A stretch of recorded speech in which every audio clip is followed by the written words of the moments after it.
Boker Tov, Boker Tov, Boker Tov, Boker Tov. Alors, le cours de ce matin, Refoua Shelema. Jennifer Rachel, Batrani Hana, Pierre Eli Ben Claudette Fortuné, Monique Esther Batodette, Jocelyne Batoreda, Joël Tila Batodette et Liz Noémie Batjudi Frecha, Yael Batlea, Liora Bataziza, André Yosef, Ben Mathilde, Chayachana Batsara, Simcha Batester, Mordechai, Bat Rachel, Leilon Ishmat Abamari, Rabbi Avram Bar Simcha Julie. Je voudrais vous dire une chose, c'est que d'abord je voudrais remercier tous les milliers de personnes qui m'ont envoyé des messages de condoléances pour le décès de mon papa. Que je suis arrivé à une constatation que il n'y a qu'une chose qui vaut la peine d'être vécue dans ce monde, c'est l'amour. De toutes ces personnes, il n'y a que l'amour. Il n'y a rien dans ce monde. C'est d'être aimé et d'aimer les autres, et que tout le reste c'est une futilité la plus totale, et que tous ceux qui étaient là, toutes ces milliers de personnes qui sont aussi venues me présenter les condoléances pendant les 7 jours, c'est quelque chose de très très grand. Je voudrais simplement faire une parenthèse et vous dire une chose, vous encourager dans une chose. D'aller à une bar mitzvah, un mariage, etc., c'est bien, c'est sympa, mais pas plus que ça. De venir présenter des condoléances, de venir dans les maisons des endeuillés, c'est le chesed le plus grand dans le monde. Il y a certaines personnes qui ont peur de venir présenter des condoléances en pensant que ça colle, c'est contagieux. Je voudrais vous dire qu'il n'y a pas plus bénéfique pour un être humain que de venir présenter des condoléances. Et je l'ai ressenti ça, mais ça c'était ma façon à moi de vivre depuis longtemps. C'est que dans des bar mitzvahs, des mariages, je venais ou je venais pas, on s'en fiche. Mais dans des moments de condoléances, j'ai toujours été présent sans le savoir, parce que c'est la première fois que j'ai perdu quelqu'un de proche, et je me suis rendu compte de l'importance que ça avait de venir présenter des condoléances et d'être là. C'est quelque chose de magnifique. C'est ce qu'on appelle l'amour le plus grand qu'on peut avoir dans ce monde. Je voudrais simplement ce matin, à travers une idée qui a été la vie de mon père, vous transmettre quelque chose d'une importance capitale pour tous ceux qui ont des enfants ou des petits-enfants. Et je vous demande de m'écouter aujourd'hui. Olivier, tu es avec moi? Merci mon chéri, Todarabba. Merci Olivier d'être là avec moi. Est-ce que tu peux poser ton portable, Olivier? Ah, tu es avec ton livre. Ah, quel tzaddik. C'est le mois de Elul. C'est le mois de Elul. Il a changé. Il est en train de faire Teshuvah. Baruch Hashem. Bracha ve'atzlacha. À travers une idée, je vais être rapide, à travers une idée. Cette idée, le Talmud dit que cette histoire n'est jamais arrivée. Je précise, elle n'est jamais arrivée.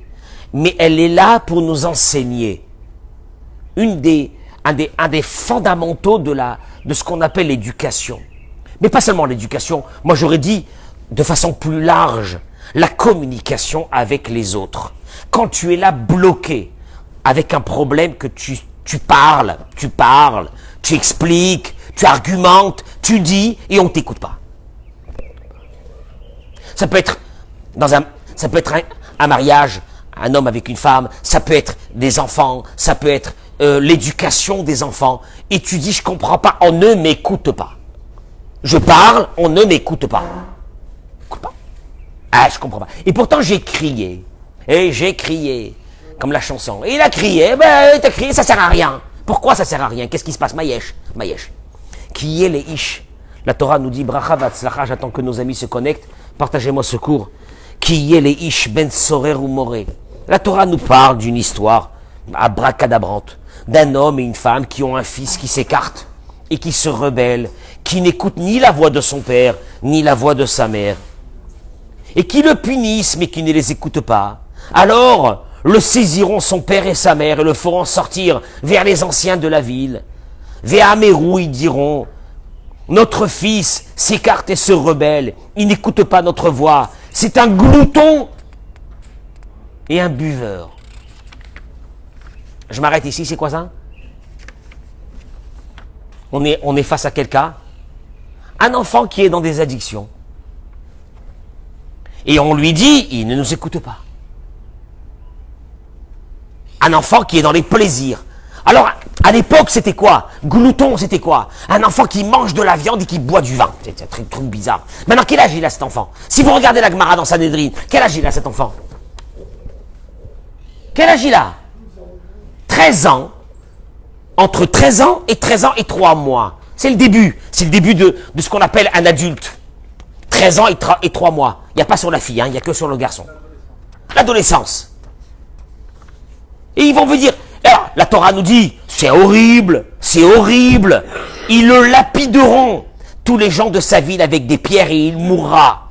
Et tu élimineras le mal. Je répète, le Talmud dit, jamais c'est arrivé, jamais, là, Dieu ne plaise, qu'on a lapidé un enfant. Mais alors c'est quoi le message? Et le Talmud, il dit, le message, il est venu, c'est que tu apprends de là la base de l'éducation des enfants. Point. C'est tout. C'est ça l'histoire. Quoi la base de l'éducation de l'enfant? Je voudrais vous faire part. Je pense que c'est fondamental. Mais ça a été la vie de mon père aussi. Ça a été la vie de mon père. Pour ceux qui ont assisté à l'enterrement, il y avait le grand rabbin d'Israël, le rabbi Shlomo Amar, Hatzadik. Et il y avait, on est passé, je suis l'aîné d'une famille de 11 enfants. Et les 11 ont suivi le chemin de la Torah. Et mon père, c'est un Algérien. Cool, détente. Il nous a jamais punis. Il n'a jamais crié. Il nous a jamais... Il n'y a rien eu à la maison. Comment se fait-il que les 11 ont suivi le chemin, son chemin à lui, alors qu'il n'a rien fait pour ça? Et le rabbin Shlomo Amar a dit à des amis qui étaient là-bas, il leur a dit, j'avais l'impression, on était 7 frères. 7 frères, pour ceux qui ont assisté, c'était long. Il faisait 36, 37 degrés, c'était horrible, horrible. Une chaleur monstrueuse. Et on était les 7 frères. Et on est passé par les... Et le Rav Shlomo Amar, il a dit, allez, aux gens qui étaient autour de lui, il leur a dit, j'ai pas l'impression que c'est des fils qui parlent sur leur père, mais des amis qui parlent sur un copain, sur un ami qui est parti. Il y a un truc ici. Il y a un truc ici que je voudrais vous passer aujourd'hui, mais il est fondamental dans la vie. Je vous assure que ça a été la réalité de notre vie. C'est pas possible. C'est pas possible. Je vous parle pas des milliers de personnes qui sont venues pendant les 7 jours. Ça a été des vagues qui ont duré du matin jusqu'à minuit. Ils ont tous constaté cette chose bizarre d'enfants attachés à un père. C'est pas un vieillard qui est parti. C'était un ami, un copain, un confident. Comment on fait pour arriver à ça?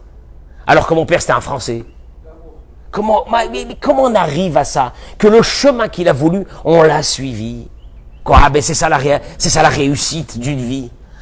J'étais devant sa dépouille et je lui dis, papa, t'as réussi ta vie. T'as réussi ta vie. Tu as laissé 11 enfants qui sont attachés à toi, à ton chemin, à ta vision de la vie. Comment tu fais pour arriver à ça? Comment tu fais pour arriver à ça?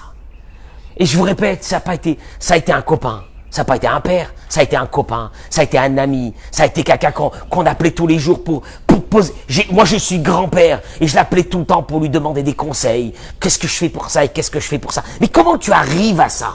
Alors regardez, suivez-moi, vous allez voir. Parce que ce que je vais vous dire, c'est, pour ceux qui ont des enfants, c'est...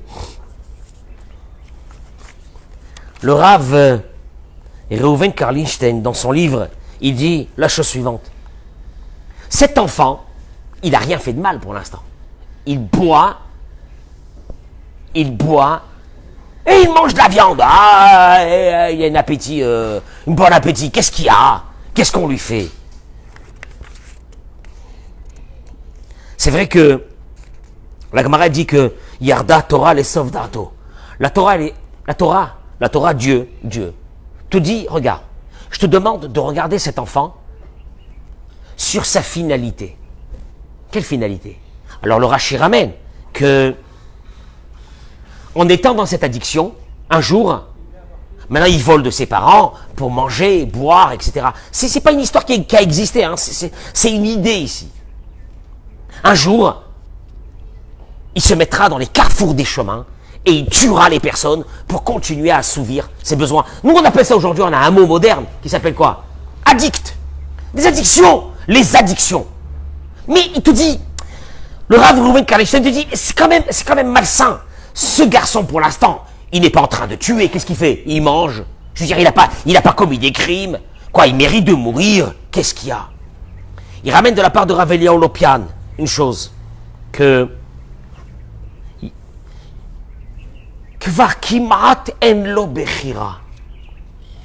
c'est horrible. C'est horrible d'arriver à ça. Cet enfant n'a peut-être plus le libre. C'est vrai, il dit Rav Eliyahu Lopian. Il y a le libre arbitre. Il peut changer. Enfin, il peut changer. Presque il peut plus changer, il dit. Presque il peut plus changer. Et c'est pour cela, il dit Rav Eliyahu Lopian, qu'on ne le juge pas sur ce qu'il est maintenant, mais on le juge. Quoi, c'est dramatique. Mais pourtant, je comprends pas. J'ai un enfant addict. Quoi, la Torah, elle me dit, ça y est, c'est fini. En deux mots, la Torah, qu'est-ce qu'elle est en train de te dire? C'est pas que tu vas le tuer, on ne tue pas un enfant. Qu'est-ce que la Torah est en train de te dire? Il est mort. Quoi, il est mort? Pourquoi il est mort? Qu'est-ce qu'il y a? Il dit Rabbeinu Yonah une chose terrible. Il dit Rabbeinu Yonah comme ça, que quand une personne encore arrive à entendre les remontrances, elle a une chance de changer, de faire teshuva. Mais quelqu'un que tu parles, et ça ne marche pas, c'est la pire des choses qui peut nous arriver. Quelqu'un qui ne veut plus accepter la parole. La vraie parole de Dieu, il ne veut plus l'accepter. Ou il n'accepte plus. Il dit, Kafal Avono. Alors sa situation est dramatique. Il dit Rabbeinu Yonah, Kiziru vekshet libo velonizar. Et met karoui moussara l'anzeboriach, vers divre Torah, achenish tikva. Il recommence Rabbeinu Yonah, il dit, toute personne qui a pu dévier de son chemin, nos enfants qui des fois dévient des chemins, ça va, c'est pas grave. Parce qu'on a encore un lien avec eux, parce qu'ils nous écoutent, parce qu'ils nous entendent, parce qu'ils peuvent changer dans l'avenir. Mais par contre, il dit la chose suivante. Aval sonner à Torahot. Quand une personne, elle a fermé ses oreilles. Ah ouais, tu parles, il n'y a plus rien. Tu parles, il n'y a plus rien. Kvar noach menafsho. On a perdu espoir. Vesina Torahot yelo le'ida ki sonné divra shemit barach. Moi, la vraie question qui se pose, elle est la suivante. Comment est-ce qu'un enfant peut arriver un jour à une situation pareille où c'est que tu parles, il ne t'écoute pas? Voilà, on va trouver le vrai génome. Parce qu'il y a un problème. Parce qu'il y a des personnes qui me disent, je parle, je crie, j'argumente, je dis. Ça ne sert à rien. Et moi, je voudrais leur dire, c'est dommage que tu parles. Parce que la communication a été rompue. Mais pourquoi la communication a été rompue? Qu'est-ce qui s'est passé que la communication soit rompue? Pourquoi la communication a été rompue? Ça peut être dans un couple. Ça peut être avec les enfants. Ça peut être avec des amis. Ça peut être avec n'importe qui. À un moment donné, tu dis, c'est bizarre, j'ai eu l'impression de parler et de ne pas être écouté. Pourquoi? Qu'est-ce qu'il y a? Il faut savoir une chose, c'est que la Gemara, elle ramène dans Masechet Sanhedrin. La Gemara, elle dit, dans Masechet Sanhedrin, que comment se fait-il que le Ben Sorer ou Moré, l'enfant rebelle, n'a jamais existé?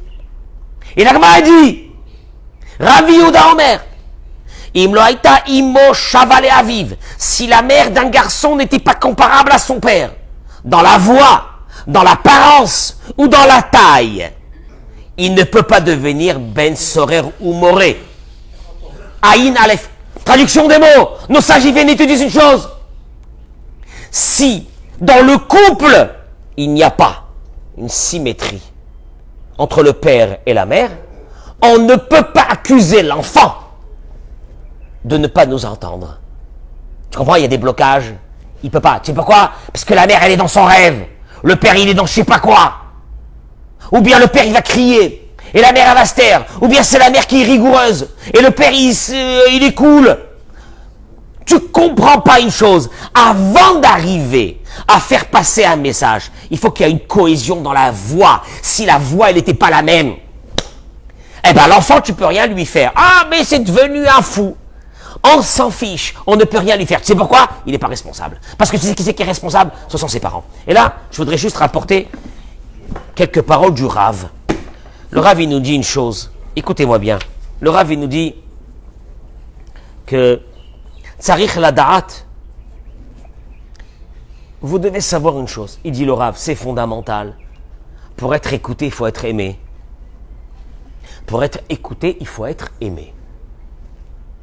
Tu parles, pour qu'on t'écoute, il faut qu'on t'aime. Il dit la chose suivante. À partir de quand un enfant nous écoute? À partir du moment où il est conscient qu'on l'aime. Mais Tsarich Mamash les Trakem. Et il dit il faut être inventif pour trouver comment réveiller cet amour. Parce qu'on va le voir que c'est pas évident. Il dit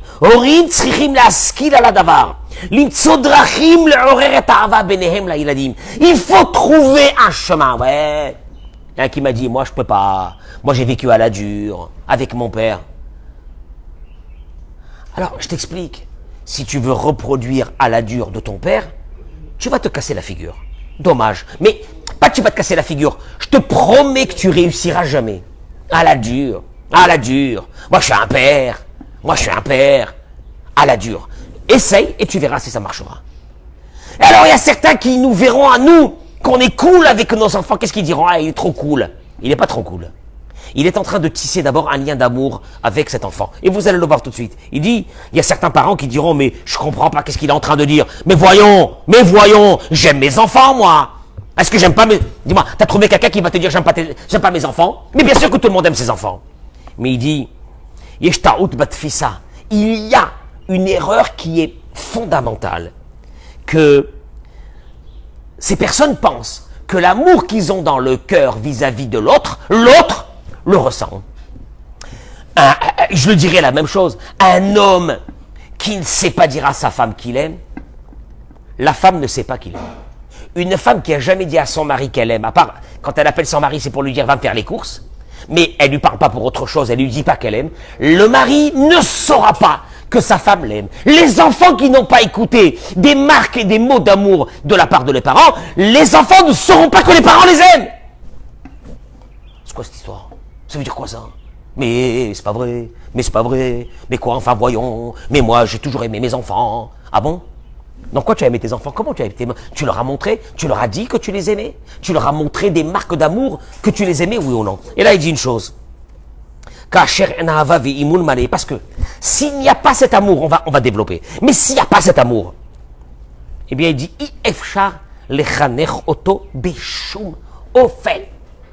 n'essayez pas d'éduquer un enfant. Si l'enfant n'est pas convaincu que tu l'aimes, il n'y aura pas d'éducation. Si une femme n'est pas convaincue que son mari l'aime, il n'y aura pas de communication. Si un homme n'est pas convaincu que sa femme l'aime, il n'y aura pas de communication. Kik Shailet, il dit, ah bon? Alors je fais comment pour montrer que j'aime? Et là j'arrive à une chose. Aimer quelqu'un, c'est l'aimer sans aucune condition. Parce que s'il y a une condition, c'est conditionné. Si c'est conditionné, c'est pas de l'amour. Parce que tu peux pas te lever un bon matin et tu dis à tes enfants, écoutez, moi je vous aime si vous avez des bonnes notes. Parce que si vous n'avez pas des bonnes notes, ça va être la haine. Tu es un grand malade, le mec. C'est un grand malade. Tu comprends? Ou le type, il va rentrer à la maison, il va dire à sa femme, si tu me fais pas ça et ça et ça, je peux pas t'aimer. C'est-à-dire que l'amour, elle est conditionnée à quelque chose. Si elle est conditionnée à quelque chose, ce n'est pas de l'amour. Car l'amour n'est conditionné à Walou. À Walou. Walou, ouais, alors c'est la porte ouverte à tous les courants d'air. Ouais, mais tu n'as pas compris. Gérard, tu n'as pas compris que c'est ça l'amour. Traduction des mots. Je reviens à moi. Nous, on était famille religieuse. Mon père était rabbin. On revenait, nous, on était à la yeshiva. On revenait de la yeshiva. Ah, quand on revenait de la yeshiva, on était fatigué. On dormait. Eh bien, on dormait. Et on se levait pas le matin à la tefila. Souvent. Et j'entendais ma mère qui disait à mon père, mais réveille-le. Sa mère était un peu plus stressée vers la religion. Mon père était détente. Et mon père, qu'est-ce qu'il lui disait? Laisse-le dormir, il est fatigué. Maintenant, moi, j'entendais ces mots, il est fatigué. On appelle ça de l'amour. Parce que je savais que mon père, il voulait que je me lève à la prière. Mais mon père, tellement il m'aimait, que pour lui, me laisser dormir était quelque chose de bien. Parce que, et moi, j'ai vécu avec ces messages, que j'ai des parents qui m'aiment. Ah, vous allez voir où ça nous amène. Il dit la chose suivante. Parce que, une situation de critique. Ouais, mais tu sais bien que je te critique, tu sais pourquoi? Pour ton bien. Pour ton bien. Combien de fois j'entends? Mais non, mais tu sais bien que je t'ai crié, c'est pour ton bien. Parce que je t'aime. T'as le mec, parce que je t'aime. Parce que, c'est terrible. C'est terrible. Parce que je t'aime. Je t'ai crié. Il dit, les critiques doivent être rares. Rares. Ou Béhémet, il dit le Rav, s'il avait été de façon concrète, possible, de ne jamais faire sortir une critique sur un enfant ou sur un couple, une femme à son mari à sa femme, eh ben, ça aurait été beaucoup mieux. Si ça avait été possible. C'est même pas la peine. Traduction des mots, jamais la critique, elle a construit quelque chose. Orim Shem Bikortim, des parents qui ont cette critique. Il te dit, oui, mais comment? Mais alors je le laisserai faire ce qu'il veut. Mais ça veut dire que je le laisse faire ce qu'il veut. Comment je peux le laisser faire ce qu'il veut? T'as pas compris? Il dit le Rav, des parents qui savent que, moi j'ai des parents d'un couple, c'est la même chose, des collègues, des amis, du travail, etc., qui savent qu'on les aime, les parents qui sont convaincus d'aimer, leur enfant, jamais ça n'a servi à la personne qui est en face. Tu peux dire à une personne à un moment donné, tu sais que je t'ai aimé, tu sais que je t'aime. Elle n'était pas au courant jusqu'à maintenant d'être aimée. La critique n'a jamais montré de l'amour. Il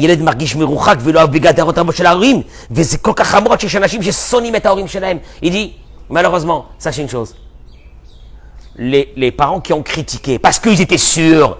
Des fois, t'as des mamans, elles sont là dans la critique, et tu fais pas ça, tu fais pas ça, tu fais pas ça, tu fais pas ça. Et tu sais bien pourquoi je te le dis. Tu sais pourquoi je te le dis? Parce que je t'aime. L'enfant en face, il dit, mais c'est du mytho. Mais elle peut pas m'aimer. Jamais la critique a été perçue par la personne qui était en face comme une marque d'amour. Faites rentrer ça dans votre crâne. Je termine par une chose. Montrez à un enfant combien vous êtes fiers, chaque petite chose qui fait de bien, de positif, montrez-lui, dites-lui. Faites passer ce message à l'autre que vous l'aimez sur chaque chose qu'il fait. Ok, c'est bien, tu vas me dire c'est bien, alors quoi, je lui montre que je l'aime, je lui montre peace and love, je lui montre que je l'aime. Ah, c'est pas comme ça que je vais éduquer un enfant. Regardez qu'est-ce qu'il dit le Rav. Il termine et il dit que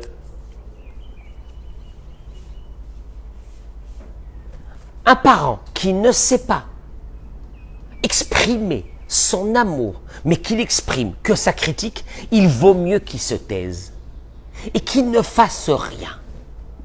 Ah, ouais, mais alors t'es laxiste, tu laisses passer, alors là, ferme ta bouche, il dit le Rav, ferme ta bouche, ça sert à rien, mais pas seulement que ça sert à rien, c'est pourquoi il vaut mieux que tu la fermes ta bouche. Il dit le Rav, il dit que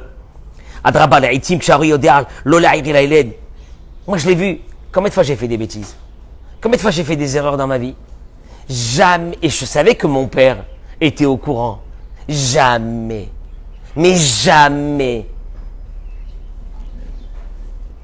Il m'a dit, voilà ce que tu as fait, c'est pas bien ce que tu as fait. Jamais. Et il dit le Rav que ça réveille dans un enfant une admiration vers son père ou sa mère. Car son père et sa mère peuvent parler, mais ils veulent garder son honneur à lui, de ne pas lui dire ce qu'il vient de faire comme bêtise. Parce qu'il sait déjà. T'as un enfant, il a fait une bêtise, qu'est-ce qu'on fait tout de suite? Ah, t'as vu? Hein? Je t'avais pas dit? Ah, voilà, Ramor. Voilà, abruti, voilà, tu fais n'importe quoi. Et il dit, quand un parent peut dire, et il dit pas, l'enfant se rend compte que le parent veut préserver son honneur à lui. C'est la marque d'amour la plus grande. Quand je te préserve ton honneur, je t'ai vu en train de faire une bêtise, je te dis rien. Qu'est-ce que tu me dis tout de suite? Alors, je le kiffe. Pourquoi tu le kiffes? Parce que il pouvait me le dire, mais il me l'a pas dit. C'est Dieu. Alors là, les messages d'amour qui sont en train de passer du père vers l'enfant, ils sont énormes. Énormes. Quelqu'un m'a appelé, il m'a dit, ma fille, on est religieux et tout, ma fille, elle veut mettre une jupe un peu plus courte et sortir et machin. Je lui dis, laisse-la. Mais laisse-la. Mais laisse-la parce que tu vas la perdre. Tu veux la tuer, laisse-la. Tu veux la tuer, vas-y, laisse-la. Ah, mais comment? Je lui dis, écoute-moi bien, déjà tu as fait des erreurs jusqu'à maintenant. Si elle est arrivée à vouloir mettre une jupe courte et de sortir pas de signoute du tout, c'est que tu as un problème déjà. Donc essaye de réparer. Comment? Tu sais comment? Tu vas redoubler d'amour vers cette petite jeune. Redoubler d'amour. Il n'y a que ça qui va marcher. Je vous assure, il n'y a que ça qui va marcher. Que quelqu'un qui a essayé d'éduquer ses enfants à la dure vienne me dire qu'il a réussi. Un seul.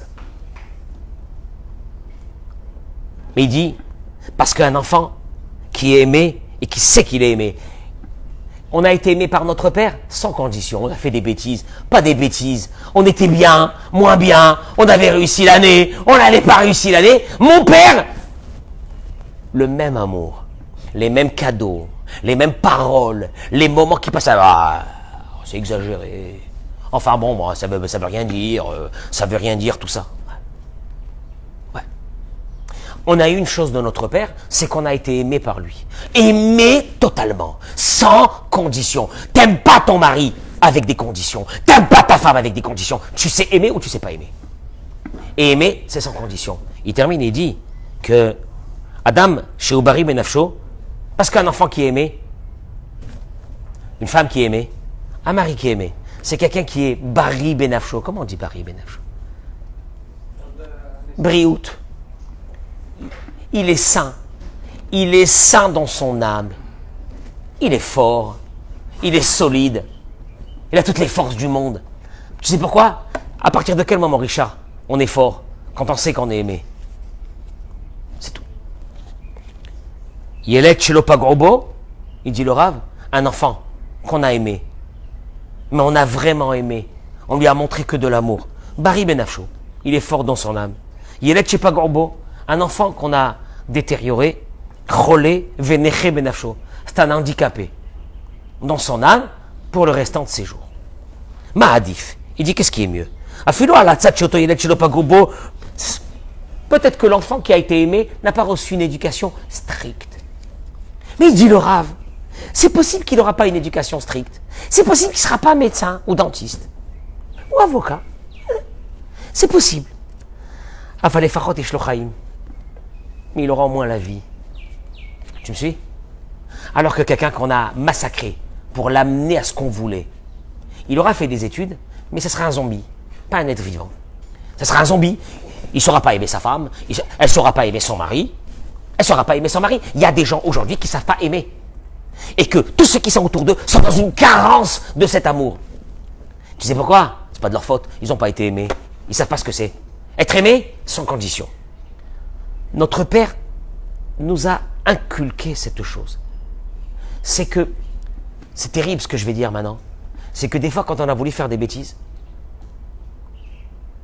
la chose qui était devant nos yeux et qui nous empêchait de faire la bêtise, je ne parle pas en mon nom seulement, je parle avec mes frères, ils ont tous des familles aujourd'hui. On est passé 7 garçons, parler sur mon père, 7. Ah, il n'y en a pas 2 ou 3 qui ont foiré, wallo. 7 et 4 filles. Comme ça. Amour total. Tu sais pourquoi? Je peux te dire une chose. On a tellement été aimé sans condition que quand on a voulu faire une bêtise, on avait devant nous l'image, le visage de notre père. Quel visage il aurait? Parce que mon père, quand il était contrarié, il parlait pas. Quand on faisait quelque chose de mal, il parlait pas. Il montrait un certain visage de contrariété, mais c'est tout. Mais par contre, expression au niveau de l'amour et de nous montrer combien il nous aime, il est expressif. De le trahir, ça nous était impensable. Tu sais pourquoi? Pas parce qu'on avait peur de lui. Il nous a jamais fait peur. Jamais. Ah bon, il t'a pas fait peur, alors tu fais pas peur à tes enfants, hein, ils ont pas la crainte, ils ont pas le truc, va mettre tout ça à la poubelle. On avait tellement peur d'une chose, c'est que si mon père le saurait, il serait, lui, à l'intérieur de lui, tellement blessé que cette idée nous était impensable. Traduction des mots, on est en train d'arriver vers quelque chose de fondamental. Tu veux faire passer un message? Aime. Aime sans condition. Un homme qui est aimé, parce que sa femme lui a montré qu'elle aimait. Je peux t'assurer qu'elle peut faire passer ce qu'elle veut. Une femme qui se sent aimée, tu vas voir ce qu'elle peut faire pour son mari. Des enfants qui sont aimés, mais ça c'est une chose qui est indispensable. Aimer sans condition. On n'aime pas par des conditions, sans condition. On a eu des moments où on était bien, on a eu des moments où on avait des échecs, ça n'a rien à voir.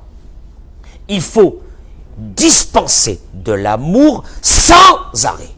Sans arrêt. C'est une énergie vitale, obligatoire chez un être humain. Je voudrais vous le dire, même si vous n'avez pas été aimé, ça s'invente, ça s'apprend. Ouais, ça s'apprend, parce que c'est fondamental. Et tous ceux qui nous envient, Dieu bénisse, je suis l'aîné de 11 enfants. Et qui connaissent mon père, ils ont dit comment il a fait toute sa vie, vous savez. Autant qu'un adulte, aujourd'hui, qui n'a pas eu d'amour dans sa vie. Amour, montrer l'amour, le dire. Tout le temps, sans condition. Un enfant, il est en train de partir. Parce qu'il y a une chose qui est la plus grave, c'est que quand un enfant ne t'écoute plus, c'est quand dans un couple, on ne s'écoute plus. Tu sais pourquoi on ne s'écoute plus dans un couple? Parce qu'à un moment donné, l'homme, qu'est-ce qu'il dit? Elle me saoule. Elle m'aime pas, elle me saoule. Une femme, qu'est-ce qu'elle va dire sur son mari? Il m'aime pas, je l'écoute pas. Traduction des mots. Tant qu'il y a un lien d'amour entre deux personnes, on peut se parler. Le jour, attention, lien d'amour, comme ça. Pour rien. Comment pour rien? Moi je l'aime quand il est... Une femme elle va me dire, moi je l'aime quand il est gentil. Non. Ah non, bah si tu veux, ou tu aimes pas. Un enfant, comme il est. Un adolescent en crise, plus que tout le monde. Adolescent, 10 ans aujourd'hui. Quel 10 ans? David, à ton époque, il y a combien de temps? 15 ans, 20 ans? 20 ans, quand tu étais chez moi à l'école. L'adolescence, t'as quel âge? 15 ans, 14 ans, 16 ans, je sais pas. 16 ans, disait l'adolescent, 16 ans. 11 ans aujourd'hui. 11 ans, 10 ans, 11 ans pour une fille, pour un garçon. Et tu sais pourquoi il y a beaucoup cette crise aujourd'hui plus qu'avant? Parce qu'avant, on était beaucoup plus aimés qu'on est aujourd'hui. Aujourd'hui, on nous donne du matériel, mais on ne nous aime pas. On n'a pas le temps pour nous. Tu comprends? Il faut bosser. Aujourd'hui, il faut bosser. On n'a pas le temps. Voilà, il n'y a rien. Qu'est-ce qu'il fait un garçon à 13 ans, 14 ans? Il va chercher de l'amour ailleurs. Qu'est-ce qu'elle fait une fille à 13 ans, 14 ans? Elle va chercher de l'amour ailleurs. Dehors, à l'extérieur. Parce qu'il n'y a plus cet amour. Moi, j'ai toujours vécu dans une maison. On était nombreux, mais on rentrait à la maison, il y avait à manger. Il y avait maman. Admet Avérisri, ma mère. Admet Avérisri, ce qu'elle nous a fait. Une maison chaude. En hiver, on rentrait dans la maison, on trouvait, il y avait l'odeur du manger. Je sais pas que j'ai pas dit. Aujourd'hui, les femmes doivent travailler, c'est dur, c'est compliqué, etc. Mais il faut qu'il y ait une énergie d'amour dans une maison. Vous avez connu ça, oui ou non? C'était comme ça nos maisons avant. Dans nos maisons avant. À une maison, il y avait une maman, il y avait ça. Aujourd'hui, qu'est-ce que tu veux d'un enfant? Qu'est-ce que tu veux d'un enfant? Quand la Torah te dit, le ben serait ou mourrait. Quand il n'y a pas un père et une mère, Aviv et Imo, c'est marqué dans la Torah. Le père et la mère, il n'y a pas. Il n'y a pas le père et la mère. Il n'y a pas le père et la mère. C'est pas un ben serait ou mourrait. C'est pas un enfant rebelle. C'est pas de sa faute. C'est pas de sa faute. C'est de la faute de qui? C'est la faute de cette société-là. Cette société d'aujourd'hui qui pense qu'en donnant à outrance aux enfants, on les aime. C'est pas de l'amour. C'est du matériel, c'est pas de l'amour. Zéa Yesod, que j'ai à vous passer de mon père, de sa réussite, qui a été une chose, d'être toujours disponible pour nous, de nous parler toujours, de nous encourager, de nous montrer combien il nous aimait. Hein, qu'on faisait des bêtises ou pas des bêtises, kiff. C'était la même chose. C'est ce qu'on appelle la Yesod dans la vie. Bracha ve'atzlacha, toda rabba. Amen, Kenny Ratson. Partagez ce cours, vakasha, toda.